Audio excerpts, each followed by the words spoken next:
आज मैं तुमसे वही बात कहने आया हूं जो खुद भगवान श्री कृष्ण ने अर्जुन से कही थी। उठो, जागो और तब तक मत रुको जब तक लक्ष्य की प्राप्ति न हो जाए। आज तुम्हारा रणभूमि में कोई युद्ध का मैदान नहीं, तुम्हारा रणभूमि है तुम्हारा किताबें और सपने, तुम्हारा गांडीव है तुम्हारा पेन, और तुम्हारा दुश्मन कोई और नहीं बल्कि तुम्हारी आलस्य, डर और टालमटोल है। क्यों पढ़ाई से भागते हो? जरा सोचो, जब भी किताब खोलते हो नींद क्यों आती है? क्यों मोबाइल उठाते ही दिमाग तेज हो जाता है लेकिन किताब खोलते ही भारी लगने लगता है? क्योंकि तुम्हारा मन आसान रास्ता चुनता है। मन हमेशा कहेगा चलो बाद में पढ़ लेंगे, अभी आराम कर लो। लेकिन गीता कहती है आत्मा ही मनुष्य का मित्र है और आत्मा ही मनुष्य का शत्रु है। मतलब क्या?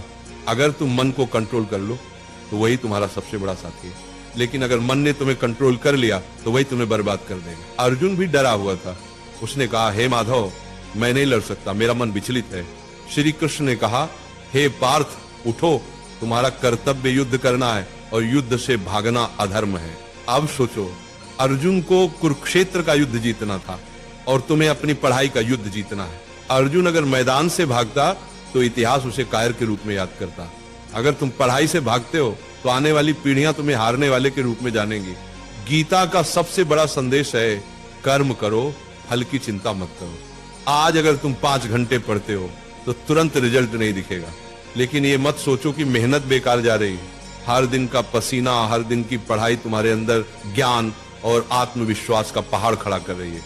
फल अपने समय पर आएगा और जब आएगा तो दुनिया तुम्हारे कदम चूमेगी।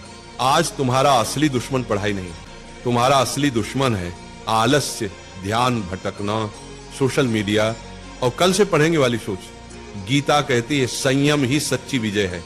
अगर तुम अपने दिमाग को मोबाइल से हटाकर किताबों पर टिकाना सीख गए तो तुम वही विद्यार्थी बन जाओगे जिसे देखकर लोग कहेंगे ये लड़का भगवान की दी हुई मिसाल है। याद रखो, अर्जुन ने युद्ध इसलिए जीता क्योंकि श्री कृष्ण उसके साथ थे। तुम्हारे पास भी श्री कृष्ण है, तुम्हारे गुरु, तुम्हारी किताबें और तुम्हारा विश्वास। जब भी थक जाओ ये मंत्र याद करो, उठो अर्जुन, पढ़ाई तुम्हारा धर्म है, पढ़ाई तुम्हारा कर्म है। तुम्हारा धर्म अभी सिर्फ एक है, पढ़ाई। बाकी सब इंतजार कर सकता है लेकिन समय नहीं। वक्त निकल गया तो कोई गुरु तुम्हें नहीं बचा पाएगा। अर्जुन ने मैदान में खड़े होकर कहा था, हे माधव, अब मैं तैयार हूं, अब मैं अपने धर्म का पालन करूंगा। आज तुम भी वही कहो, हे प्रभु, अब मैं आलस्य से लड़ूंगा, अब मैं किताबों को अपना धर्म मानूंगा। आज से तुम पढ़ाई से भागोगे नहीं, आज से तुम किताब को दुश्मन नहीं बल्कि सबसे बड़ा मित्र मानोगे। आज से तुम वही विद्यार्थी बनोगे जिसे देखकर माँ बाप की आंखें गर्व से भर जाएंगी। याद रखना, पढ़ाई ही तुम्हारा युद्ध है, मेहनत ही तुम्हारी गीता है और सफलता ही तुम्हारी विजयश्री है। और एक बात नाम जाप किया करो, राधा राधा 24 घंटा में सिर्फ